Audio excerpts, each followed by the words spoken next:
नमस्कार। कभी सोचा है कि आपकी जो प्रॉपर्टी है, चाहे वो अपना घर हो या कोई इन्वेस्टमेंट, वो एक्चुअली एक पैसिव इनकम मशीन बन सकती है? चलिए इसको थोड़ा डिटेल में समझते हैं। तो आइए सीधा पॉइंट पे आते हैं। अपनी एग्जिस्टिंग प्रॉपर्टी से एक्स्ट्रा इनकम कैसे जनरेट करें? आज हम इसके कुछ सॉलिड, प्रैक्टिकल तरीके एक्सप्लोर करेंगे। इसका जवाब छिपा है एक सिंपल से कॉन्सेप्ट में, जिसे कहते हैं वैल्यू एड इन्वेस्टिंग। चलिए देखते हैं कि ये आखिर है क्या। देखिए, ये सिर्फ पैसा लगाने की बात नहीं है। It's all about smart changes. ऐसे चेंजेस जिससे प्रॉपर्टी की वैल्यू भी स्काईरॉकेट हो और रेंट भी ज्यादा मिले। मतलब फोकस स्मार्ट इंप्रूवमेंट्स पर है, ना कि सिर्फ खर्चा करने पर। तो चलिए आते हैं अपनी पहली स्ट्रैटेजी पर, और ये ऑनेस्टली एक ही प्रॉपर्टी से इनकम को डबल करने का एक सुपर पावरफुल तरीका है। वाओ! अब जरा इस स्लाइड को देखिए। What a transformation! एक तरफ है एक पुराना, थोड़ा सा अंधेरा, अनयूज्ड बेसमेंट, और दूसरी तरफ वही स्पेस एक मॉडर्न, ब्राइट और बिल्कुल रेंट रेडी लीगल स्वीट बन गया है। पोटेंशियल तो साफ दिख रहा है ना? और इस पोटेंशियल का रिजल्ट क्या है? ये देखिए, साल का एक्स्ट्रा $14,400। जी हाँ, इतना एक्स्ट्रा एनुअल इनकम सिर्फ उस बेसमेंट को एक लीगल स्वीट में कन्वर्ट करके। चलिए इसके नंबर्स में थोड़ा डीप डाइव करते हैं। इससे कैलगरी के बंगलों में इन्वेस्ट किए गए $65,000, और इसका रिजल्ट रेंट सीधा $2,300 से जंप करके $3,500 पर मंथ हो गया। इसका मतलब यह है कि हाई रेंटल डिमांड की वजह से रेनोवेशन का पूरा खर्चा बस 4 से 5 साल में ही रिकवर हो जाता है। Amazing, right? Okay, so next up strategy number 2। इसमें छोटे मोटे कॉस्मेटिक अपग्रेड्स करके ना सिर्फ बेटर टेनेंट्स अट्रैक्ट किए जा सकते हैं, बल्कि रेंट भी ज्यादा मांगा जा सकता है।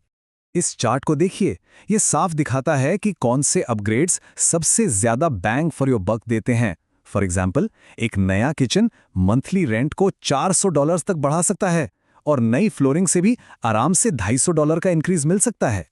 चलिए एक रियल एग्जाम्पल लेते हैं। डाउनटाउन कैलगरी में एक कॉन्डो था, उसमें सिर्फ $12,000 के अपग्रेड्स किए गए, और रेंट सीधा $300 पर महीने बढ़ गया, यानी इस साल का $3,600 extra revenue. See, small changes, big returns.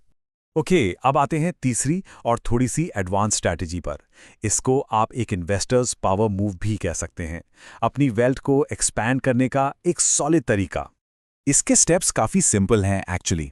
आप प्रॉपर्टी को रेनोवेट करते हैं, उसकी वैल्यू बढ़ती है, फिर आप बैंक जाके मॉर्गेज को रीफाइनेंस करते हैं और उस बढ़ी हुई वैल्यू से टैक्स फ्री कैश निकाल लेते हैं। बेसिकली आपकी प्रॉपर्टी एक एटीएम मशीन की तरह काम करती है।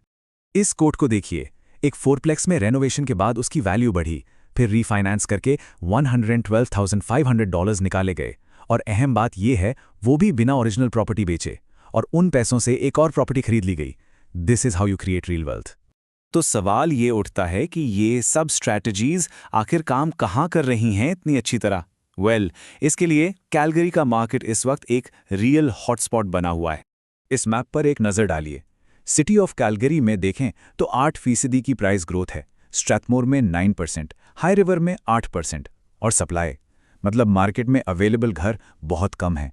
और हम सब जानते हैं, जब डिमांड ज़्यादा और सप्लाई कम हो तो ये इन्वेस्टर्स के लिए बेस्ट टाइम होता है। तो कैलगरी में इस वक्त एक परफेक्ट मिक्स चल रहा है।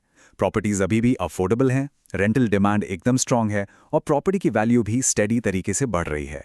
ये कॉम्बिनेशन इन वैल्यू एड स्ट्रैटेजीज को सुपर इफेक्टिव बनाता है। तो इस पूरी डिस्कशन के बाद एक सवाल, अगली बार जब कोई अपनी इन्वेस्टमेंट प्रॉपर्टी को देखे तो सिर्फ उसकी दीवारों को ना देखे, उसके अंदर छुपे पोटेंशियल को देखने की कोशिश करें। क्या पता उस बेसमेंट में एक एक्स्ट्रा इनकम स्ट्रीम छिपी हो, या थोड़े से अपग्रेड से ही कैश फ्लो बढ़ जाए। ये सोचने वाली बात है। जरूर। Have a good